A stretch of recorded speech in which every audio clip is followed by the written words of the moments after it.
الله أكبر الله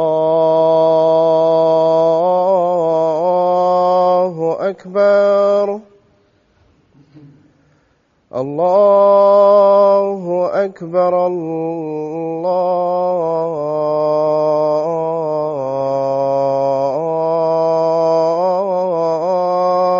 أكبر.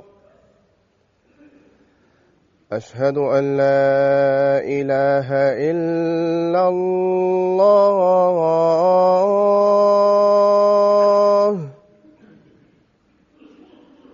أشهد أن لا إله إلا الله.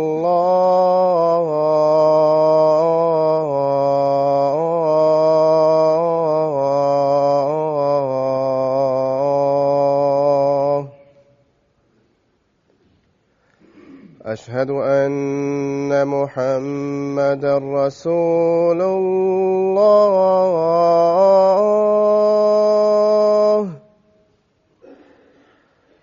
أشهد أن محمدًا رسول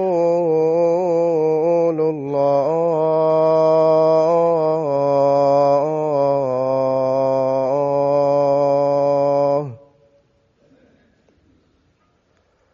حي على الصلاة.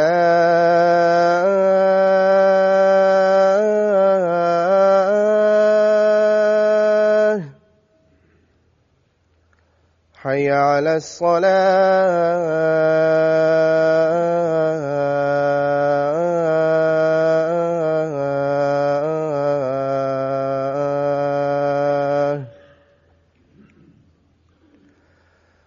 حي على الفلاح.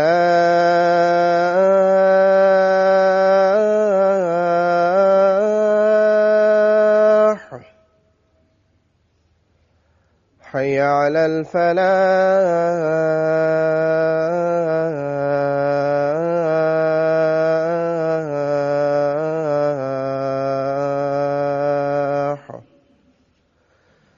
الله أكبر الله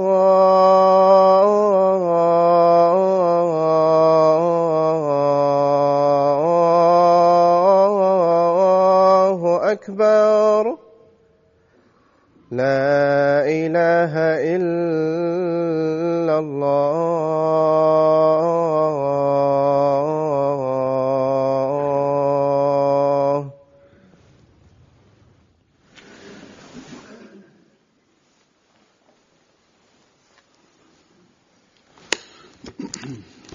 السلام عليكم ورحمة الله.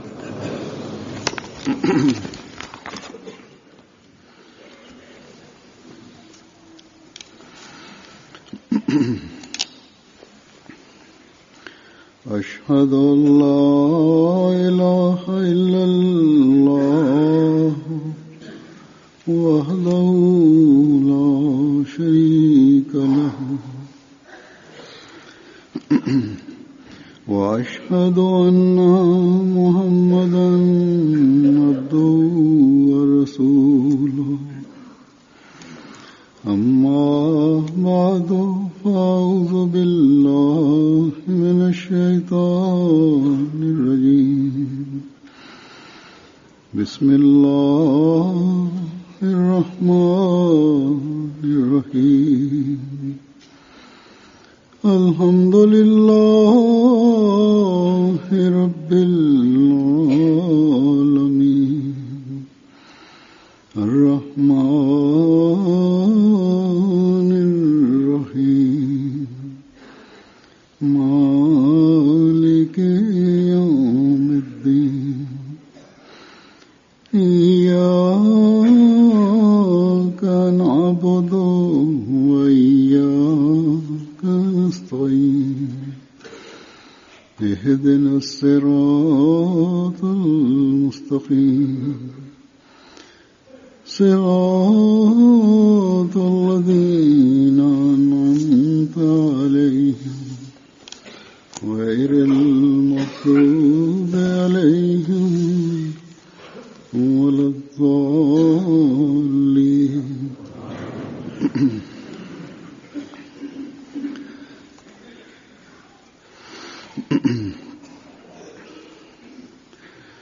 इस वक्त मैं हज़रत मसीह मौद अलैहिस्सलाम के دا خطبه حضرت مرزا مسرور احمد صاحب خلیفۃ المسیح الخامس اید الله تعالی بنصر العزیز د کال 2014 د اپریل د میاشتې په 13مه نیټه د بیت الفتوح لندن نه ارشاد فرمایلی و. دلته به د هغه خطبې پښتو ترجمه د احبابو په خدمت کې وړاندې کوم. حضرت مسیح موعود علیه السلام یو څو اقتباسات وړاندې کوم چې پکې هغوی د خدای پاک باره کې فرمایلی دي چې د خدای پاک حقیقت څه دی، د هغه مرتبه څه ده، د ټولو طاقتونو د خاوند او د واحد او یګانه کېدو چې کوم مقام دی، او بیا د ټولو مخلوقاتو هغه خالق هم دی. هر څیز له فنا شته خو هغه لپاره فنا نشته. او حضرت مسیح اسلام دام فرمایي چې د دې کائنات خدای ته د رسیدو ذریعہ اوس صرف د رسول الله صلی الله علیه و آله وسلم ذات دی. صرف هم د رسول الله صلی الله علیه و آله وسلم په وسیله چې د حسن او د احسان په حواله بل یو نظر نه لري انسان خدای ته رسیدای شي. هغوی دام فرمایلی دي چې د خدای پاک قدرتونه لیدو لپاره ضروري ده چې انسان د هغه طرف ته په اخلاص ټیټ شي، د هغه عبادت کول ضروري دی. او کله چې انسان دا حل وي نو بیا خدای پاک انسان په منډه تر غاړه باسي او په هغه د خپل فضلونو باران ووري. نو ځکه هغوی ډېر په درد دا فرمایي چې خدای پاک سره داسې تعلق جوړ کړي چې ستاسو دنیا او آخرت په ښکلی شي.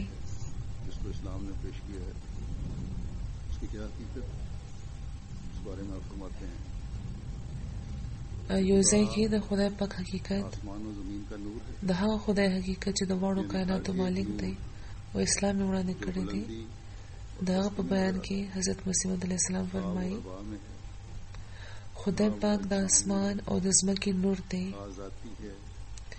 یعنی هر نور چې په لوړ او په جواره کې ښکاري، که هغه په ارواح کې دی، که په اجسامو کې، که ذاتي دی که عرضي دی، ظاهري دی که باطني دی، ذهني دی که خارجي دی، یعنی د هر قسم نور د خدای پاک له طرفه راځي. او د خدای پاک نور دی چې په جسمونو کې ښکاري. کمې ذاتي خوبۍ دي په هغوی کې هم د هغه نور ښکاري.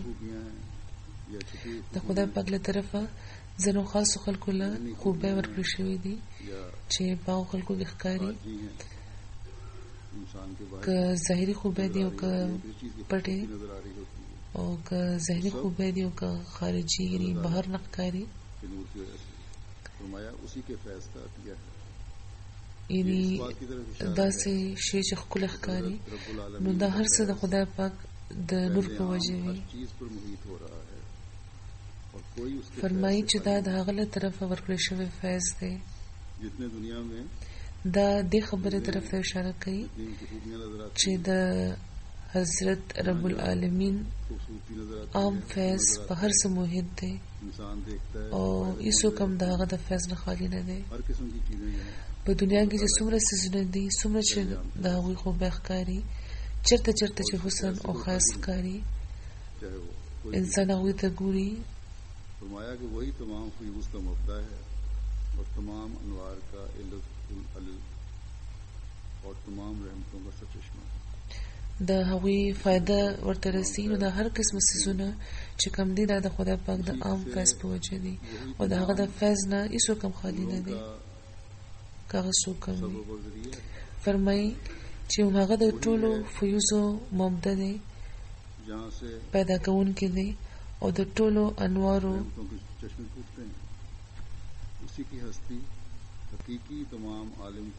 د ټولو انوارو د علت او د ټولو رحمتونو سرچینه ده.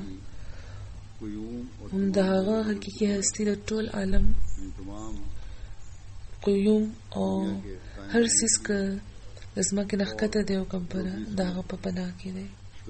یعنې ټوله دنیا قایم هم د هغه په وجه ده او څه چې په دنیا کې ماتېږي یا جوړېږي یا څه بدلون چې راځي ظلمت خانہ یا هغه هم د هغه طرف ته واپس ځي. جو اندھیروں میں پڑی هم هغه دی چې هر څیز اور خلت د عدم د ظلمت خانې نه بهر راوستی دی او د وجود خلت ورته بخلی دی. د هغه نه بغیر بله یوه هستي بل یو وجود داسې نشته چې په خپل ذات کې واجب او قدیم وي او د هغه نه فیض نه وي اخیستی، بلکې ځمکه ده که اسمانونه، انسان دی که حیوان، کاڼي دي که ونې، روح ده که جسم، ټول هم د هغه په فیض وجود لري.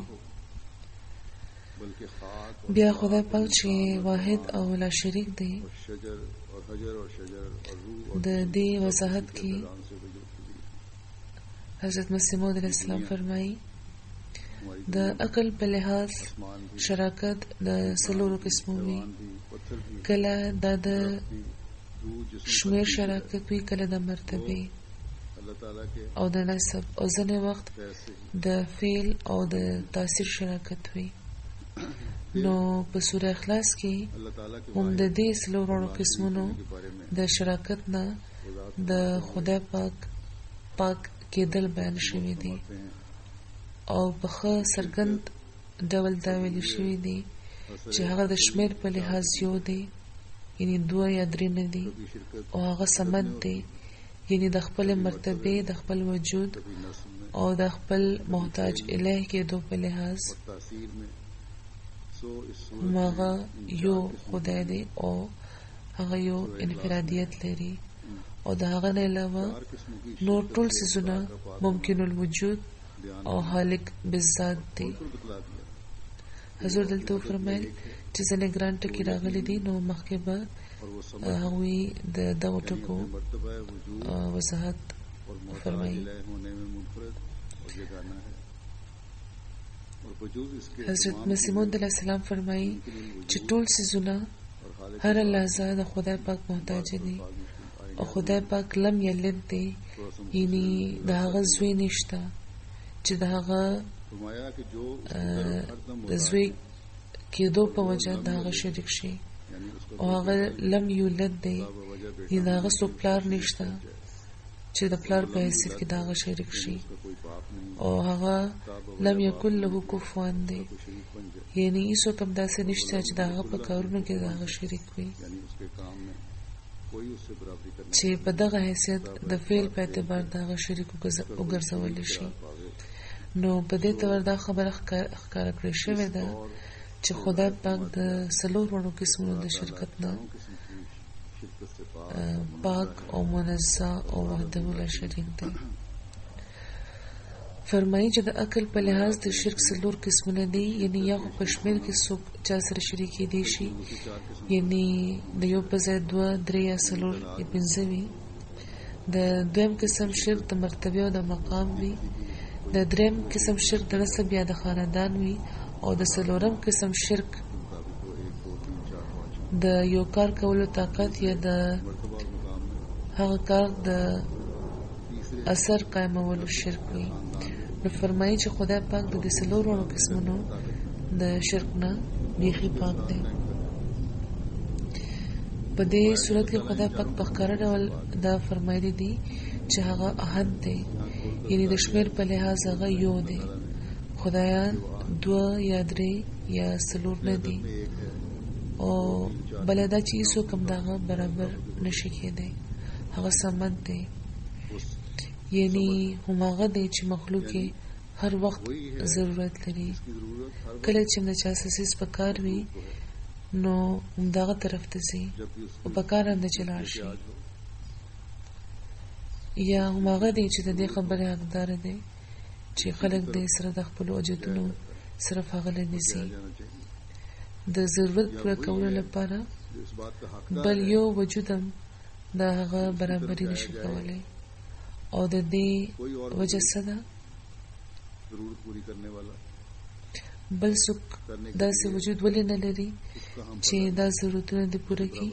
نو د دې وجه دا بیان فرمایلی ده چې د خدای نه بغیر بل هر څیز وجود بیا منتهی شي، خو خدای پاک تل راسه یو دی او تل لپاره به یو وي.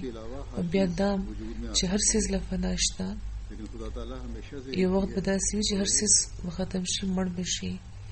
یعنی هر को फना وجود مخلوق دی एक वक्त में खत्म हो जाएगी. او پیدا کېدل او فنا کېدل وجود سره وي، हर वजूद خو خدای پاک जो मखलूक है تل راسي او تل لپاره دی.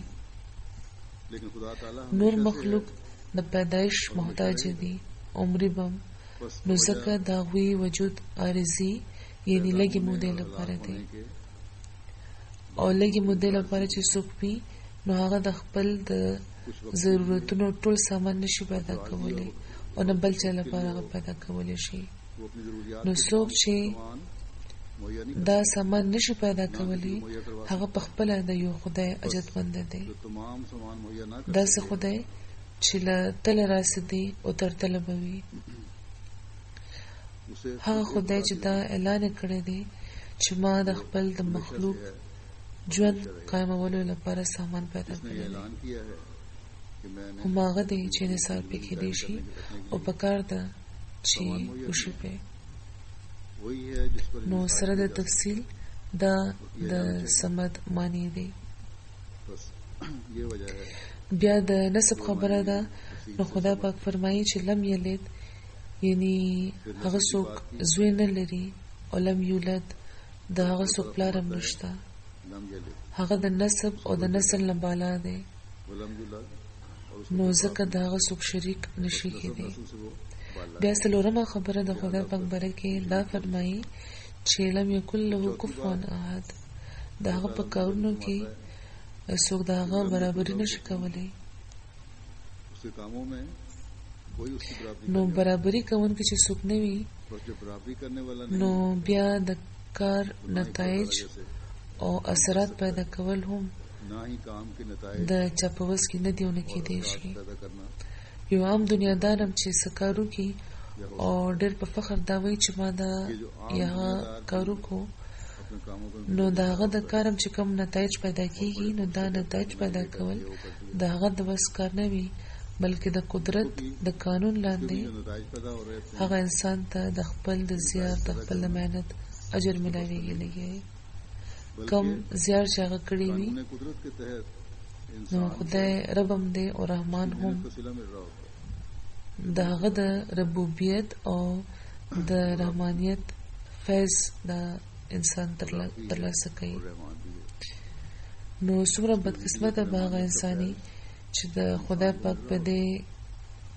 احسان خدای پاک ته तो वो इंसान ټیټېدو پسې अपने खुदा के خدای پاک ته ټیټېدو پسې उसके आगे झुके هغه خدای نه لرې روان وي. दूर हटती चली जाती او اکثریت د انسانانو همداسې دی. फिर लेक्चर लाहौर में खुदा ताला की तौहीद और सब ताकतों के मालिक होने के बारे में بیا په لیکچر لاهور کې د خدای پاک توحید او د ټولو طاقتونو خاوند کېدو باره کې د دې صورت په بیان کې هغوی نور فرمایي. अल्लाह په قرآن کې زموږ خدای د خپلو خوبو باره کې وایي چې قل هو الله احد الله الصمد لم یلد ولم یولد ولم یکن له کفوا احد. जो अपनी ذات یعنی ستاسو خدای هغه خدای دی چې په خپل ذات او په صفات کې یو دی، د هغه په شان بلې څوک هم ازلي او ابدي نه دی उसकी सिफात او نه چېرته इंसान د یو څیز صفات د هغه د صفاتو په شان کېدی شي. یاد دی हासिल करने के लिए د انسان علم د یو معلم محتاج وي، और फिर بیا دا محدود هم وي، خو د هغه علم वो महदूद होता है मगर उसका इल्म खुदा ताला का इल्म یعنی د خدای پاک علم د معلم محتاج نه دی और वाई हमा गैर महदूद है और او गैर महदूद भी है دې سره سره هغه لا محدود هم دی. हवा की मुताज है د انسان د سماعت قوت د هوا احتیاج لري، یعنی بغیر د هوا ذاتی هغه आवाज نشي اورېدی، نو ځکه محدود دی. خو خدای پاک دا اورېدو د خدای پاک چې کوم د اورېدو طاقت دی هغه یو ذاتي طاقت دی او محدود نه دی. همدغه شان د انسان نظر د نور یا د نور قسمه د رڼا احتیاج لري او بیا محدود هم وي، ځکه چې د انسان نظر تر یو حده کار کوي، خو د خدای پاک بینایی د ذاتي رڼا سره تعلق لري او هغه لامحدود هم د خدای پاک بینایی لامحدود هم ده. او همداسې انسان کې چې کوم د تخلیق قدرت دی هغه د یو مادي احتیاج لري، د یو وخت احتیاج لري او دا قدرت هم بیا یو محدود قدرت دی. خدای پاک چې کوم د تخلیق قدرت دی هغه نه د مادي محتاج دی نه د وخت او هغه لامحدود هم دی،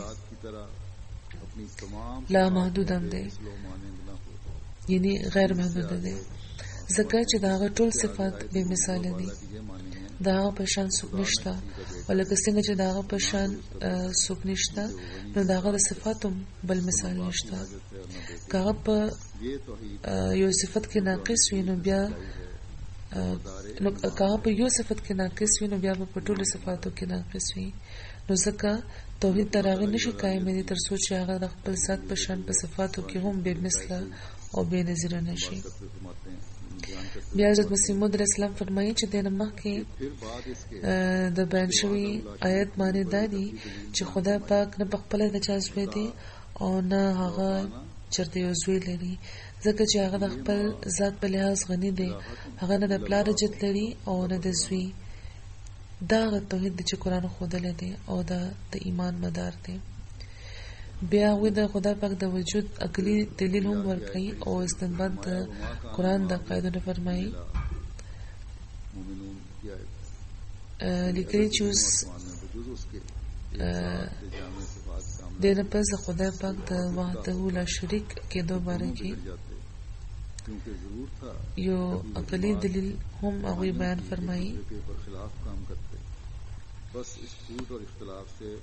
یعنی قرآن د خدای پاک د وحده لا شریک یعنی قرآن کې خدای پاک د وحده لا شریک کېدو باره کې دا عقلي دلیل راغلی دی. لو کانا فیہما الہۃ الا اللہ لفسدنا. دا د سوره انبیاء 3 آیت دی او بیا د سوره مومنون آیت دی چې وما کان معه من اله، یعنی که په ځمکې او په اسمان کې د یو جامع صفات لرونکي خدای نه علاوه څوک بل خدای وي نو په دغه دواړو ځایونو کې به ډېر فساد پیدا شوی وي، ځکه چې داسې به بیا خامخا کېده چې د خدایانو دا دوه ډلې به د یو بل خلاف کارونه کول، نو په دې اختلاف په دنیا کې بیا یو فساد جوړ شوی وي. او که بیل خدایان وي نو هغوی کې به هر چا د خپل مخلوق ښېګړه غوښته او د خپل مخلوق آرام لپاره به د نورو بربادي خوښوه او په دې به هم په دنیا کې یو غټ فساد جوړ شوی وي. نو وایي چې د دې خو اډو څه سوال نه پیدا کېږي چې یو نه زیات خدایان کېدی شو.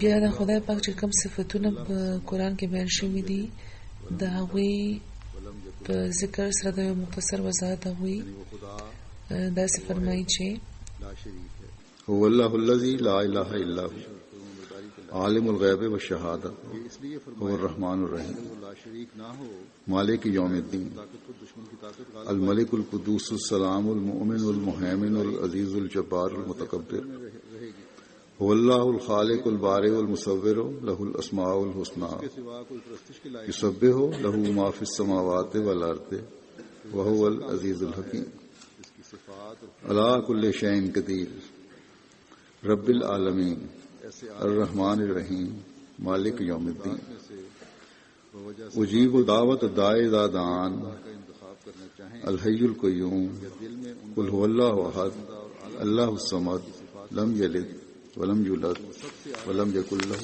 کفوا احد. یعنی هغه خدای چې وحده لا شریک دی، د هغه نه بغیر هیڅوک هم د عبادت او د فرمانبردارۍ لایق نه دی. دا دې لپاره فرمایلی دي چې که هغه لا شریک نه وي نو کېدای شوه چې د هغه په طاقت د دشمن طاقت غالب شوی وي. په هغه صورت کې د خدای پاک خدای به په خطر کې وي. او دای چې فرمایلی دي چې د هغه نه بغیر بل څوک د عبادت لایق نه دی، نو د دې مطلب دا دی چې هغه یو داسې کامل خدای دی چې صفات، خوبه او کمالات داسې اعلی اوچت دي چې په موجوداتو کې د کامل صفاتو په بنیاد د یو خدای انتخاب که مونږ کول غوښتل یا په زړه کې د خنخ او د اعلی نه اعلی صفتونه د خدای پاک فرض کو، نو هغه د ټولو نه اعلی چې هغه نه اعلی بل څوک نشي کېدی، هماغه خدای دی چې د هغه په عبادت کې د هغه نه ادنا شریک کول ظلم دی. بیا فرمایي چې هغه عالم الغیب دی، یعنی خپل ذات په خپل پیژني چې د هغه په ذات څوک احاطه نشي کولی. مونږ د نور د سپوږمۍ او د هر مخلوق سره په لیدې شو، خو د خدای پاک سره په لیدو نه مونږ معذوره یو. بیا فرمایي چې هغه عالم شهادت دی، یعنی هر څیز نه خبر دی، هیڅ څیز د هغه د نظر نه پټ نه دی. دا جایز نه ده چې هغه د خدای وبلل شي او بیا د هغه د اشیاء د علم نه غافل وي. یعنی څوک د خدای وبلل شي او بیا د هغه د اشیاء د علم نه غافل وي. هغه د دې عالم په هر ذره نظر لري، خو انسان دا نشي کولی. خدای خبر دی چې کله به هغه د نظامات کې او قیامت به جوړ کی، او د هغه نه بغیر هیڅوک هم د دې نه خبر نه دی چې دا به کله کېږي. نو هغه خدای دی چې دغه ټول طاقتونه لري. بیا فرمایي چې هو الرحمن، یعنی هغه د ژوند لرونکو د هستی او د هغوی د عمل نه مخکې په څه غرض یا د هغوی د څه عمل په نتیجه کې نه یا جزا کې نه، بلکې په خپل لطف د هغوی لپاره د آرام سامان مهیا کوي. لکه څنګه چې نور سپوږمۍ او نور ټول څیزونه زموږ د وجود او د اعمالو د وجود نه مخکې موږ لپاره جوړ کړي دي. د دې اتیې نوم د خدای پاک په کتاب کې رحمانیت دی، او د دې کار په لحاظ خدای پاک رحمان بلل کېږي، یعنی وړ ضرورتونه له مخکې نه مهیا کول، دا د هغه رحمانیت دی. بیا فرمایي چې رحیم، یعنی هغه خدای د نیک عمل نور زیات ښه اجر ورکوي او د چا مهنت ضایع کوي نه، او د دې کار په لحاظ هغه رحیم بلل کېږي، او د هغه د صفت د رحیمیت په نامه پېژندل کېږي. بیا فرمایي چې مالک یوم الدین، یعنی هغه خدای د هر چا جزا په خپل لاس کې لري. د هغه یو داسې کار پرداز نشته چې چاته هغه د ځمکې او د اسمان بادشاهي سپارلې وي او په خپل یو خواته ناست وي، هېڅ کار نه کوي، او هغه کار پرداز ورله د هر جزا او د سزا کار کوي. نو بیا فرمایي چې الملک القدوس، یعنی خدای پاک هغه بادشاه دی چې هېڅ عیب هېڅ داغ نه لري. دا ظاهره ده چې د انسان بادشاهي د عیب نه پاک نه وي، څه نه څه خامۍ کمزورۍ پکې وي. مثلا که ټول رعیت وطن پرېږدي او بل وطن ته وتښتي، نو بیا بادشاهي نشي قایم پاتې کېدی. یا که ټول رعیت قط وي، نو بیا شاهي خراج بله کمې راځي. یا که رعیت ورسره دا بحث شروع کړي چې تاکي موږ نه خسه دي، نو هغه به بیا خپل کم لیاقت ثابتولی شي. او نن سبا د دنیا ملکونو کې چې وګورئ، نو همدا کېږي لګیا دي فتنه او فساد، او حکومتونه او ولس یو بل سره په جنګ دي. نو بیا فرمایي چې د خدای پاک بچی داسې نه ده. هغه په یو لحظه کې د هر څه تابع کولی شي او نوې مخلوقات پیدا کولی شي. که هغه داسې قادر او خالق نه وي نو بیا د ظلم نه بغیر د هغه بچی نشو چلیدی. ځکه چې یو ځل دنیا له معافي او نجات ورکولو نه پس دویمه دنیا به هغه له کمه پیدا کوله. عمده بخښلي شوي خلک به بیا دنیا ته رالېږل او په ظلم به خپله د معافي او بخښنه واپس اخیسته. نو په دغه صورت کې د هغه په خدایۍ کې به فرق راتلی. یعنې دا خلک چې دا عقیده لري چې یو ځل به خدای پاک خلک معاف کړي بیا بیرته دنیا ته راولېږي، نو وایي چې بیا به هم لکه د دنیا د بچیانو یو دغداره باچا وي چې کوم د دنیا قانونونه جوړوي، په خبره وران شي او د خپل خودغرضۍ په وخت چې دا وګوري چې د ظلم نه بغیر بله لاره نشته، نو ظلمونه ورته لکه د مور په خوا شي. نن سبا موږ ګورئ چې د ملکونو د حکومتونو مشرانو لخوا همدا کېږي لګیا دی. بیا فرمایي چې یو شاهي قانون دا روا ګڼي چې یو جهاز بچ کولو لپاره د کشتۍ کې سواره خلک په تباهۍ کې مبتلا کړي شي او مړه دي شي. خو داسې اضطرار خدای پاک ته نه دی ورپېښېدل پکار، لکه خدای پاک پوره قادر او د عدم نه پیدا کوونکی نه وي، نو د کمزورو بچیانو په شان د قدرت په ځای به د ظلم نه به کار اخیستلو یا عادل شوی به وي او خدایي به یې پرېښی وی. خو د خدای پاک جهاز خو سره د ټولو قدرتونو په رښتوني انصاف روان دی. بیا فرمایي چې السلام یعنی هغه خدای چې د ټولو عیبونو، مصیبتونو او د سختونو محفوظ دی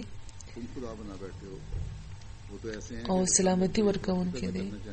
د دې معنی هم ظاهري دي، ځکه چې خدای په خپل په مصیبتونو کې مبتلا وي او د خلکو د لاسه وجل شوی وي او په خپل ارادو کې ناکام وي، نو بیا په دې بدې نمونه د خلکو زړونو ته څه تسلي کېدی شوه چې خدای مونږ خامخا د مصیبتونو نه بچ کولی شي.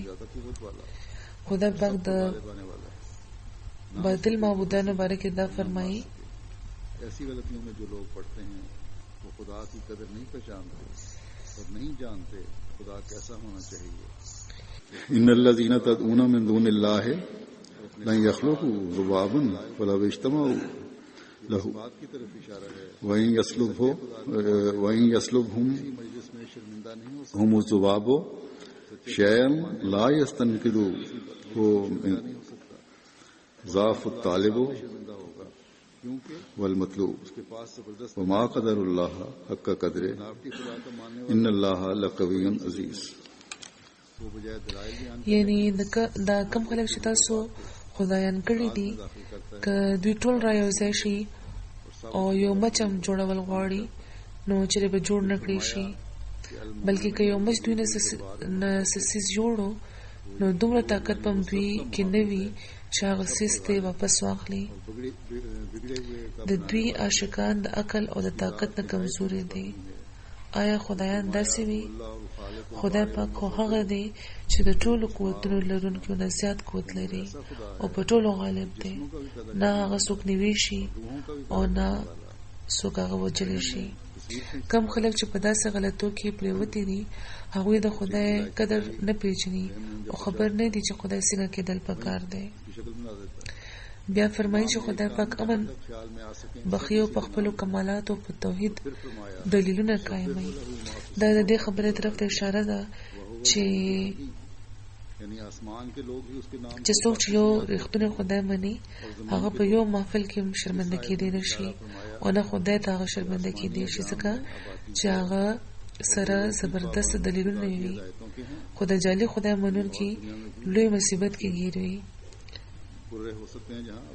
هغه دلیلونه بیانولو په ځای هره بېهوده خبره یو راز ګرځوي چې څوک ورپورونه خاندي او کومې غلطۍ چې ثابتې شوې دي هغه پې پټوي. بیا فرمایي چې المهیمن العزیز الجبار المتکبر، یعنی هغه د ټولو محافظ دی، په ټولو غالب دی او وران کورونه سمایي، د هغه ذات انتهایی مستغنی دی. بیا فرمایي چې والله الخالق البارئ المصور له الاسماء الحسنى، یعنی هغه داسې خدای دی چې جسمونه پیدا کوي او روحونه هم.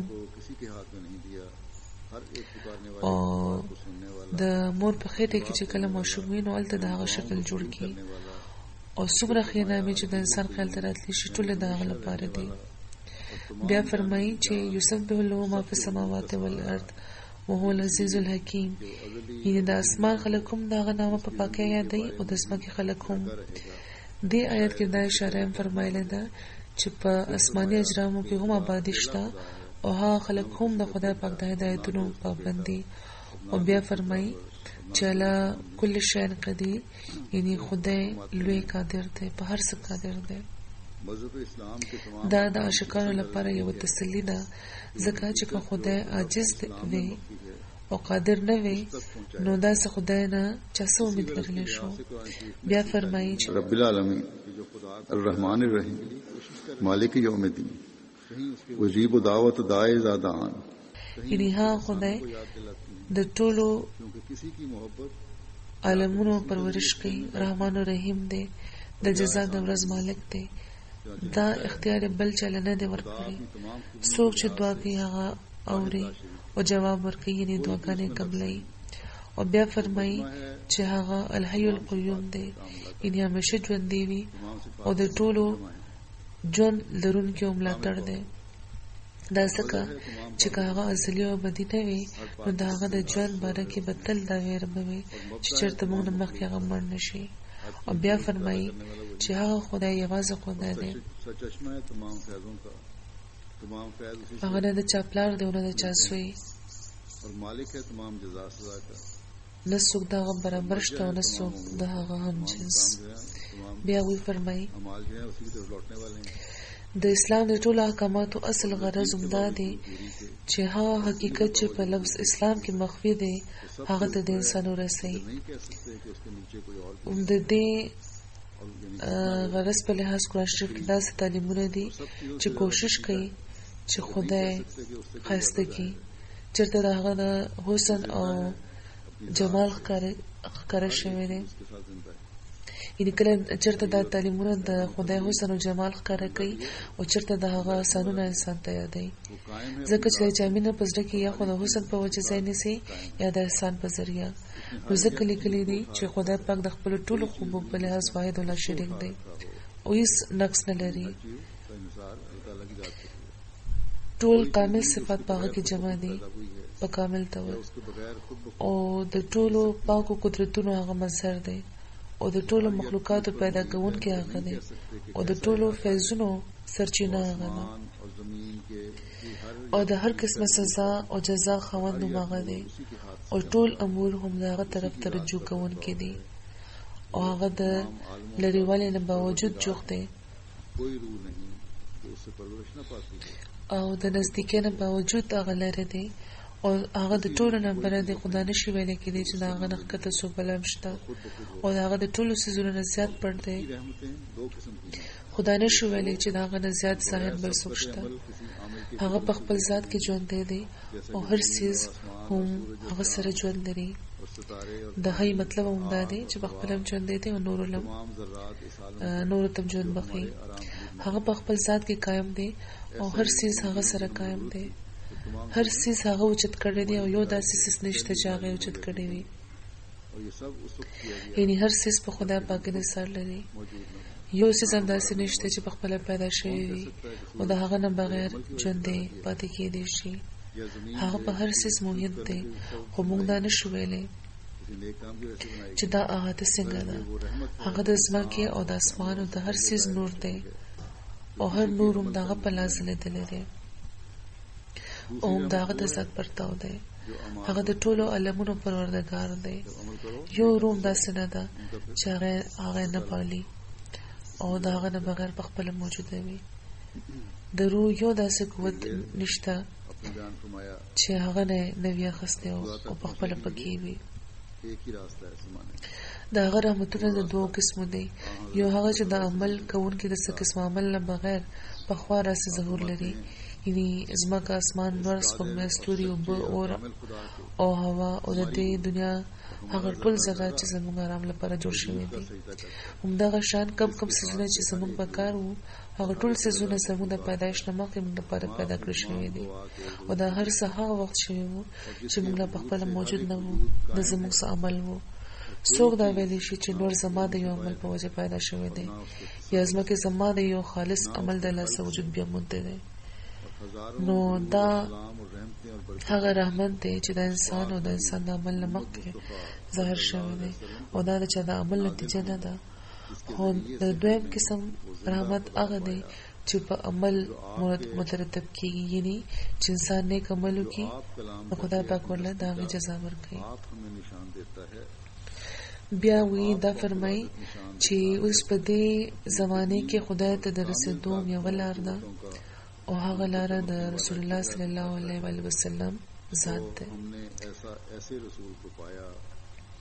هغه قادر او رښتونی او کامل خدای ته زموږ د روح او د وجود سره سره سجده کوي، چې د چا په لاس هر روح او د مخلوقاتو هر ذره سره د خپل ټولو قوتونو ظاهره شوې ده، او د چا په وجود چې هر وجود قائم دی، او یو سیزم نه د هغه د علم نه بهر دی، او نه د هغه د تصرف نه، او نه د هغه د خلق نه، او په زرګونو درود او سلام او رحمتونو او برکتونه د په هغه پاک نبی محمد مصطفی صلی الله علیه وسلم وی، د چا په ذریعہ چې موږ هغه ژوندې خدای بیا موندو چې د خپل کلام په ذریعہ د خپل هسته نه موږ لره کوي، او په خپل فوق العادت نشانونه وښودل، او د خپل قدیم او د کامل قوتونو او د طاقتونو روښانه وخت موږ ته ښیي. نو موږ له یو داسې رسول راکړی شوی دی چې موږ ته خدای وښودلو، او داسې خدای موږ بیا موندو چې په خپل کامل طاقت هر څه جوړ کړی دی، او د هغه قدرت څومره عظمت ځان کې لري چې بغیر د هغه نه یو څیز هم د وجود نقش نشي نیوی، او د چا د مرسته نه بغیر یو څیز هم قایم نشي پاتې کېدی. زموږ رښتونه خدای بشمیره برکتونه لري، بشمیره قدرتونه لري، او بشمیره احسان کوي، د هغه نه بغیر بل څوک خدای نشته. بیا د داسې خلکو باره کې چې خدای پاک نه مني، هغوی فرمایي د خدای پاک ځان غیب الغیب برا البرا او انتهایی مخفي دی. د انسان عقل محض په خپل طاقت هغه نشي بیا موندی، یعنی هغه یوه پټه هستي ده، او تش په عقل هغه ته څوک نشي رسېدی. یعنی دا بېدینه خلک چې وایي چې موږ په عقل څنګه خدای ته ورسو، یا صرف د عقل په ذریعه موږ په خدای پوهېدی شو، نو فرمایي چې د انسان عقل محض په خپل طاقت هغه نشي بیا موندی.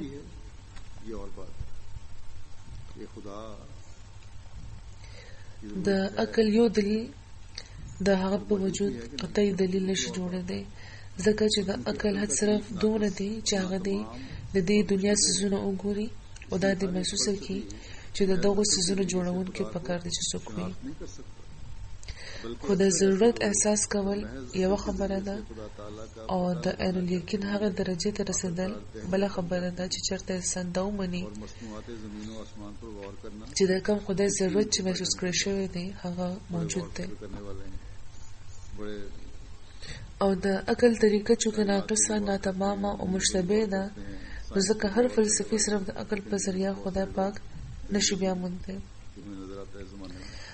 بلکې اکثر هغه خلک چې محض د عقل په ذریعه خدای پاک نه خبرېدل غواړي، هغوی اخر بېدینه شي،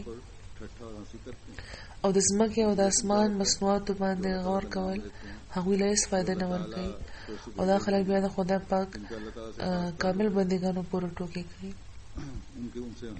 یعنې نتیجه دا وي چې کوم خلک چې د خدای پاک نوم اخلي او د خدای پاک له طرفه رالېږلي شوي وي او خدای پاک سره یو خاص تعلق لري، نو هغوی پورې دا خلک بیا ټوکې کوي.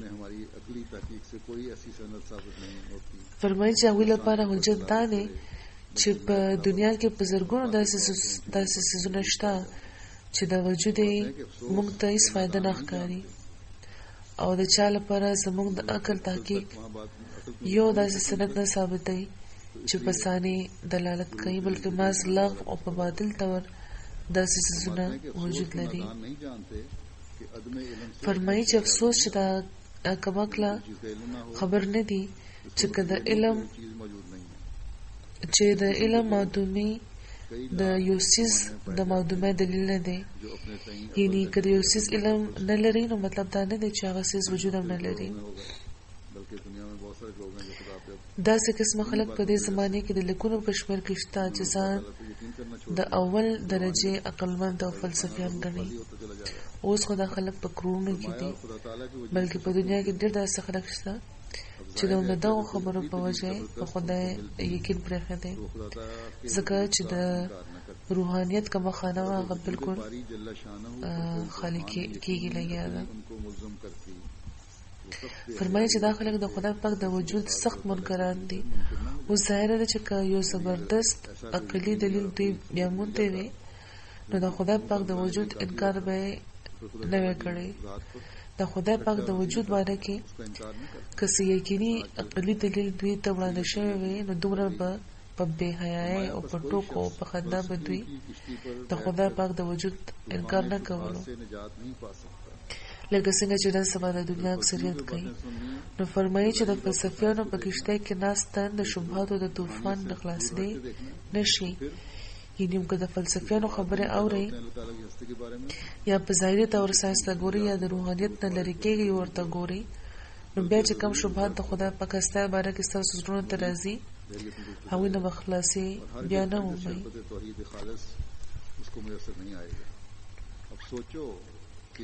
ستاسو زړونو نه به هغه چټې لرې نه شي بلکې خامخا به په هغه طوفان کې تاسو غرق کېږئ او هیچېرې به د توحید خالص شربت به داسې خلکو ته نصیب نشي. نو اوس لږ سوچ وکړئ چې دا خیال څومره باطل او بدبوداره دی چې د رسول الله صلی الله علیه وسلم نه بغیر توحید ترلاسه کېدی شي او انسان نجات بیا موندی شي. توحید د یوې روحاني وسیلې نه بغیر نشي ترلاسه کېدی او دا روحاني وسیله د رسول الله صلی الله علیه وسلم د ذات وسیله ده. یو کم عقلو تر څو چې د خدای پاک په هستۍ کامل یقین نه وي نو د هغه په توحید یقین څنګه ترلاسه کولی شي؟ نو یقینا په دې خبره پوه شئ چې حقیقي توحید د نبي په ذریعه ترلاسه کېدی شي، لکه څنګه چې زموږ رسول الله صلی الله علیه وسلم د عربو بېدینه او بد مذهبه خلکو ته په زرګونو آسماني نشانونه وښودل او د خدای پاک د وجود یې قایل کړل. او تر اوسه کوم خلک چې په رښتونی او په کامل طور د رسول الله صلی الله علیه وسلم په لار روان دي هغوی دا نشانونه لا مذهبه خلکو ته وړاندې کوي. رښتیا خبره همدا ده چې تر څو چې انسان د ژوندي خدای د ژوندي طاقتونو مشاهده نه وي کړې شیطان د هغه د زړه نه ننوځي او نه رښتونی توحید د هغه په زړه کې داخلېږي او نه هغه په حقیقي طور د خدای پاک د هستۍ قایلېدی شي. او دا پاک او کامل توحید هم د رسول الله صلی الله علیه وسلم په ذریعه ترلاسه کېږي.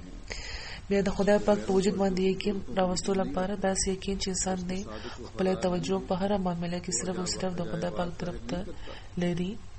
حضرت مسیح موعود علیه السلام ډېر په درد فرمایي چې زموږ خدای بې شمېره عجایبات لري، خو دا هم هغه خلک لیدی شي چې په رښتوني طور په وفا د هغه دي او په اغیارو، یعنی کوم خلک چې د هغه په قدرتونو یقین نه لري او د صادقانو وفاداره نه دي هغوی ته خدای خپل عجایبات نه ښیي. څومره بدبخت دی هغه تن چې تر اوسه له دې خبر نه دی چې هغه یو داسې خدای لري چې په هر څیز قادر دی. زمونږ خدای زمونږ جنت دی. مونږ د خپل اعلی درجې خوندونه په خپل خدای کې بیا موندي دي ځکه چې مونږ هغه لیدلی دی او هر قسمه ښایست هم په هغه کې بیا موندي دي. دا دولت ترلاسه کول پکار دی که په ژوند بایللو ترلاسه کېږي او دا ملغلره په بیه اخیستل پکار ده که قیمت د ټول وجود نه محرومېدل هم وي. یا محرومه خلکه منډه کوي د دغې چینې طرف ته چې دا به ستاسو تنده سړه کړي. دا د ژوند چینه ده چې تاسو هم بچ کړئ. زه څه وکړم او څنګه دا خوشخبري په زړونو کې مستحکمه کړم؟ په کم دف په بازارونو کې دا منادي وکم چې دا ستاسو خدای دی چې خلک یې واوري، او په کم دارو علاج وکم چې اورېدو لپاره د خلکو غوږونه پرانیستی شي. خدای پاک دې موږ له توفیق راکړي چې موږ د دغه ژوندي خدای پیغام د دغه زمانه امام د رسول الله صلی الله علیه و وسلم د رښتوني عاشق په اتباع کې دنیا ته ورسو، او دنیا له دا احساس ورکو چې یو ژوندی خدای موجود دی چې اوس هم اوري او نشانونه ښیي.